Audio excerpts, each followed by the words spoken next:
से? वहाँ उसमें ये है कि हार्मोनल टेस्ट्स हैं, जिसके अंदर अगर सीमन एनालिसिस करवा लिया है, उसके अंदर सीमन की मिकदार देखी जाती है। फिर अगर कोई वेरिकोसील का शक है तो अल्ट्रासाउंड टेस्टिस स्क्रोटम कराया जाता है। फिर एक FSH टेस्ट है, हार्मोन का टेस्ट आता है, वो लाजमी करवाया जाता है, जिसके अंदर देखा जाता है कि इसका लेवल कितना है, कोई दिमाग के लेवल पे कोई ऐसा मसला तो नहीं है जिसकी वजह से सीमन की क्वालिटी ख़राब हो गई है, या कोई ऐसी वजूहत तो नहीं है। तो इसलिए ये कुछ हार्मोनल टेस्ट हैं। फिर जनरल हेल्थ के टेस्ट हैं, जिसमें ब्लड के टेस्ट, क्रेटिनिन के टेस्ट, जिगर के टेस्ट, हेपेटाइटिस B, C, ये सारी चीज़ें रूटीन में चेक होनी चाहिए अगर कोई इनफर्टिलिटी का कपल है और इलाज करने के लिए आगे ट्रीटमेंट की तरफ प्रोसीड कर रहा है। ये जनरल हेल्थ के टेस्ट हैं, इसमें कोई ऐसी वो नहीं है। उसके अंदर ना एक मिनिमल क्राइटेरिया है कि उसकी क्वांटिटी 2 ml, 1 ml, 3 ml इतनी होनी चाहिए। फिर उसके बाद उसकी परसेंटेज नॉर्मल फॉर्म स्पर्म की नॉर्मल मिकदार इतनी होनी चाहिए।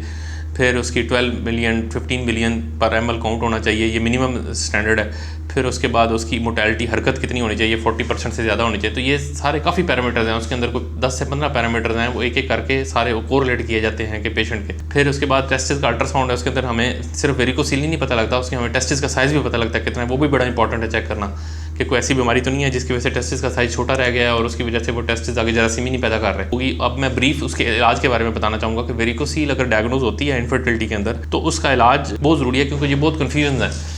इसके अंदर कोई इनफर्टिलिटी सेंटर्स जो काम कर रहे हैं, डिफरेंट जो ART असिस्टेड रिप्रोडक्टिव टेक्निक्स हैं, जिसमें वो टेस्ट ट्यूब बेबी और इसको इनकरेज करते हैं, उसको वेरिकोसील को डायग्नोज तो अगर है भी सही तो उसको बाईपास करके वो डायरेक्ट प्रोसीजर्स की तरफ चले जाते हैं, जिसमें ICSI या टेस्ट ट्यूब बेबी या इस तरह के प्रोसीजर्स आ जाते हैं।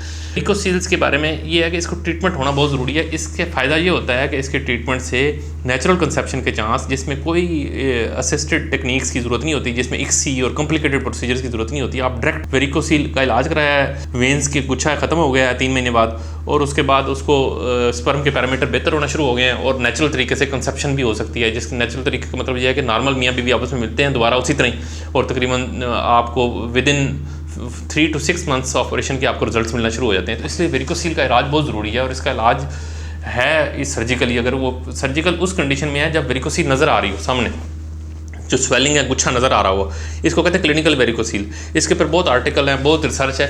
क्लिनिकल जो वेरिकोसील है उसी को ट्रीट करना चाहिए सर्जिकली, ना कि सब क्लिनिकल को। सब क्लिनिकल का मतलब होता है जो अंदर छुपी हुई है, नज़र नहीं आती, सिर्फ टेस्टों की रोशनी में आ रही है, उसको हमें सर्जिकली ट्रीट नहीं करना चाहिए। उसको हमें उसके साथ साथ स्पर्म पैरामीटर, हाँ अगर 3 महीने बाद दोबारा देखा कि स्पर्म की मिकदार कम हो रही है, उसकी हरकत कम हो रही है, फिर 3 महीने बाद फिर उसका इलाज हम सर्जिकल की तरफ जाना चाहिए। इनिशियली जो सामने गुच्छा अगर नज़र आ रहा है और उसके अंदर स्पर्म के पैरामीटर, उसके अंदर तो हमें इलाज सर्जिकल कराना चाहिए। हाँ, जिसके अंदर गुच्छा नज़र नहीं आ रहा बाहर और अंदरूनी तौर पे ही है, जो कि सिर्फ अल्ट्रासाउंड और रिपोर्टों पे आता है, या CT स्कैन, अल्ट्रासाउंड रिपोर्टों, इन चीज़ों पे आता है, उसके अंदर हमें वेट करना चाहिए और बतदरीज 3 महीने बाद, 6 महीने बाद हमें सीमन के टेस्ट दोबारा कराने चाहिए।